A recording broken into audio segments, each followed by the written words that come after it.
দীর্ঘ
1 মাসের চাইতেও বেশি সময় ধরে অপেক্ষা করার পরে এত সুন্দর করে এত মানে কি বলবো এটাকে, মানে এইভাবে যে বিজয় পাবো সেটা কখনোই ভাবিনি।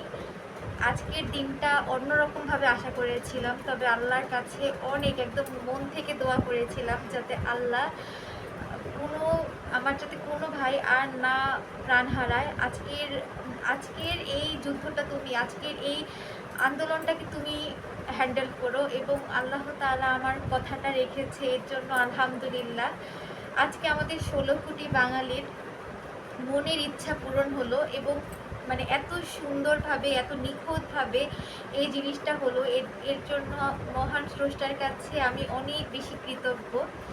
শুধু যে অবশ্যই আল্লাহর কাছে সবার আগে কৃতজ্ঞ হতে হবে, কারণ আল্লাহ তাআলা যদি না থাকতেন তাহলে আজকের এই দিনটা আমাদের আর দেখা লাগতো না।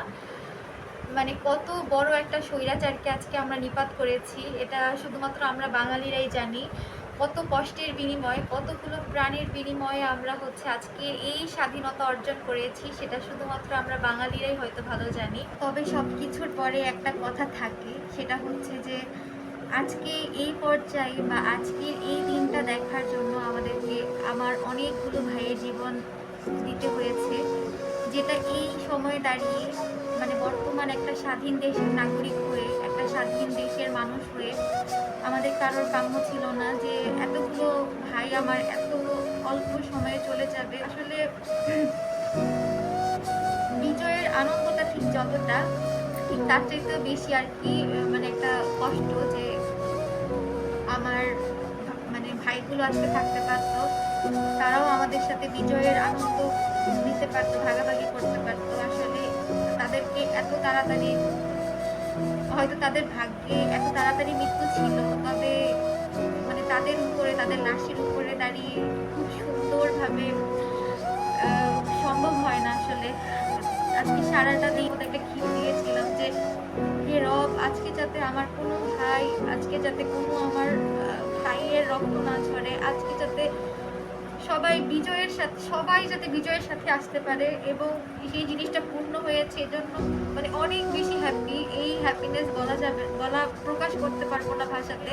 ভালো লাগার পাশাপাশি খারাপ লাগাটাও আছে যে আমার এতগুলো ভাইকে জীবন দিতে হলো আজকে আমাদেরকে এই স্বাধীনতাটা দেওয়ার জন্য। আল্লাহ আমি আমার এই ভাইদেরকে কখনোই ভুলবো না। তাদের দেশের প্রতি ভালোবাসা, আমাদের প্রতি ভালোবাসা আমি কখনোই ভুলবো না। তারা আমাদের মনের মধ্যে সব সময় গেঁথে থাকবে। আমি তো 71-এর সময় বিজয় দেখিনি, বইয়ে পড়েছি, বড়দের কাছ থেকে শুনেছি, তবে আজকে নিজের দেশের বিজয় দেখেছি। আজকে বিজয়ের আনন্দটা ঠিক কতটা হতে পারে সেটা আজকে বুঝতে পারছি। আমার সকল শহীদ ভাইকে আল্লাহ তাআলা জান্নাতের সর্বোচ্চ সম্মান প্রদান করুক একজন দেশের নাগরিক হিসেবে, তার একজন বোন হিসেবে। এটা হচ্ছে আমার কামনা। আমাদের দেশে এরকম স্বৈরাচার আর না আসুক। বাংলাদেশের এই স্বাধীনতাটা যাতে চূড়ান্ত স্বাধীনতা হিসেবে স্বর্ণাক্ষরে লিখিত থাকে এবং আমরা যাতে আমাদের এই স্বাধীনতাটা ধরে রাখতে পারি, এটাই কামনা করছি। বাংলাদেশের মানুষকে সব সময় সবাই দাবিয়ে রাখতে পছন্দ করত। সেই ইংরেজ আমল থেকে আমাদেরকে ইংরেজরা খুব অত্যাচার নিপীড়ন করেছে। পাকিস্তানিরাও তারপরে যখন স্বাধীনতার একটু দ্বারপ্রান্তে গিয়েছিলাম তখন আবার পাকিস্তানিদের সাথে আমাদের অ্যাডজাস্ট করে দিল এবং তারাও হচ্ছে আমাদের উপরে অনেক অত্যাচার নিপীড়ন এবং আমাদের কত ভাই, আমাদের 30 লক্ষ ভাইকে তারা শহীদ করেছে। আর এখন আসলে এত কিছুর পরেও যখন বাংলাদেশ স্বাধীন হয়ে গিয়েছিল তারপরেও বাংলাদেশ আর স্বাধীন থাকতে পারলো না। একটা স্বৈরাচার বাংলাদেশটাকে এমনভাবে দাবিয়ে রেখেছে যে বাংলাদেশের মানুষ চাইলেও নিজেকে স্বাধীন বলতে পারতো না। আজকে যেভাবে ক্যামেরার সামনে দাঁড়িয়ে এতগুলো কথা বলতে পারছি, এই শক্তিটা ছিল না। আলহামদুলিল্লাহ আজকে এসেছে, আলহামদুলিল্লাহ বিজয় এসেছে। আমি সবসময় সবাইকে বলবো এবং আমি নিজে ওই জিনিসটা ফলো করবো যে এবার আমাদেরকে স্বাধীনতাটা ধরে রাখতে হবে। আর লাশের উপরে দাঁড়ানোর ক্ষমতা নেই, আর নেই। এবার আমাদেরকে স্বাধীনতা ধরে রাখতে হবে। এবার বাংলাদেশটাকে স্বাধীন রাষ্ট্র হিসেবে রাখতে হবে আমাদেরকে। বেশি কথা আর বলবো না। আসলে এতটা খুশি হয়ে গিয়েছিলাম, ভাবলাম যে আজকে একটু আপনাদের সাথে মানে এসে কথা বলি। মানে এই আনন্দের মুহূর্তটা যদি আপনাদের সাথে ভাগাভাগি না করতে পারি তাহলে আপনারা কিসের আমার পরিবার? আপনাদেরকে তো আমি পরিবার হিসেবে ভাবি। তো যাওয়ার আগে ছোট্ট একটা কথা বলবো যে মানে এখন তো বাংলাদেশ আরেকজনের হাতে যাবে। আমরা কখনোই বিএনপিকে চাই না, জামাত শিবিরকে চাই না, আর আওয়ামী লীগকে তো একদমই চাই না। তো এই টিমগুলো সরে যাক এবং নতুন সরকার ব্যবস্থা চালু হোক, এটাই হচ্ছে আমার নিজস্ব মতামত। আর যে ব্যক্তিকেই আমরা আসনে বসাই না কেন অবশ্যই তাকে একজন দেশপ্রেমী মানুষ হতে হবে, জনগণের প্রতি তার ভালোবাসা থাকতে হবে, কারণ এই স্বৈরাচারিতা আমরা আর নিতে চাই না। আর আপনারা সবাই নিজের নিজের জায়গা থেকে সবসময় স্বাধীন থাকার চেষ্টা করবেন।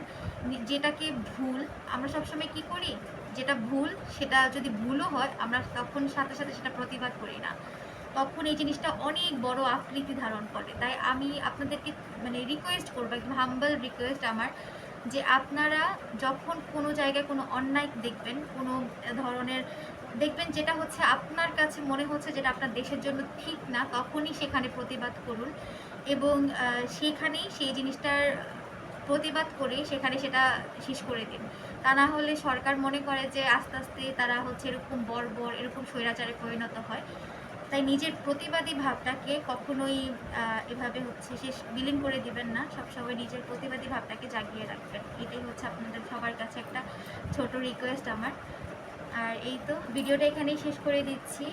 আর সর্বশেষ একটা কথাই বলবো যে আমার শহীদ ভাইদের প্রতি আমার অনেক বেশি সম্মান। তাদের জন্য আজকে আমরা স্বাধীন দেশ পেয়েছি। আমি হয়তো এর বেশি কিছু বলতে চাই না, কারণ আমি জানি না কেন তাদের কথা মনে পড়লে বা তাদের কোনো ভিডিও যদি আমার চোখের সামনে আসে আমি আমাকে কন্ট্রোল করতে পারি না, আমি তাদের কথা বলে নিজেকে কন্ট্রোল করতে পারি না। তো আপনারা এটাকে একটু ক্ষমাসুন্দর দৃষ্টিতে দেখবেন। যখন ভিডিওটা পোস্ট করব তখন মানে আপনারা প্রাণ খুলে স্বাধীন বাংলাদেশের মধ্যে নিঃশ্বাস নিচ্ছেন, আপনারা স্বাধীনভাবে নিজেদের সমস্ত অধিকারের জন্য সব কিছুর জন্য প্রস্তুত আছেন এবং একটা নতুন দেশ গড়ার কারিগর হিসেবে আস্তে আস্তে নিজেদেরকে প্রস্তুত করছেন। আপনাদের সবাইকে জানাচ্ছি স্যালুট। আপনারা সবাই যদি আজকে আমাদের পাশে না থাকতেন, যদি আপনারা সবাই আপনাদের একত্র ভাব, আপনাদের সবার হচ্ছে এই যে ইউনিটিটা আমাদের সাথে বজায় না রাখতেন, আপনারা যদি আমাদের পাশে না থাকতেন তাহলে হয়তো বা আমাদের এই জেনারেশনের সবার পক্ষে এটা পসিবল হতো না। আমরা এই জেনারেশনের মানুষগুলো, এই জেনারেশনের সবগুলো স্টুডেন্ট হয়তো সাহস দেখিয়েছি, কিন্তু আপনারা আমাদের মনোবল বাড়িয়েছেন, আপনারা আমাদের সাথে প্রতিনিয়ত ছিলেন। তাই প্রত্যেকটা বাঙালিকে, প্রত্যেক প্রত্যেকটা বাংলার মানুষকে আমার অন্তর থেকে ধন্যবাদ এবং অফুরন্ত ভালোবাসা। ভিডিওটা এখানেই শেষ করছি। নতুন সূর্যের সাথে, নতুন সূর্য হয়তো বা কালকে উঠবে, আজকে অলরেডি আমাদের স্বাধীনতা হয়ে গেছে, যদি ধরা যায় তাহলে আজকেই আমাদের নতুন সূর্যের উদয় হয়ে গেছে। যাই হোক, আজকের ভিডিওটা এখানেই শেষ করছি। সবাই ভালো থাকবেন, সুস্থ থাকবেন। সবাইকে আজকের জন্য আল্লাহ হাফিজ।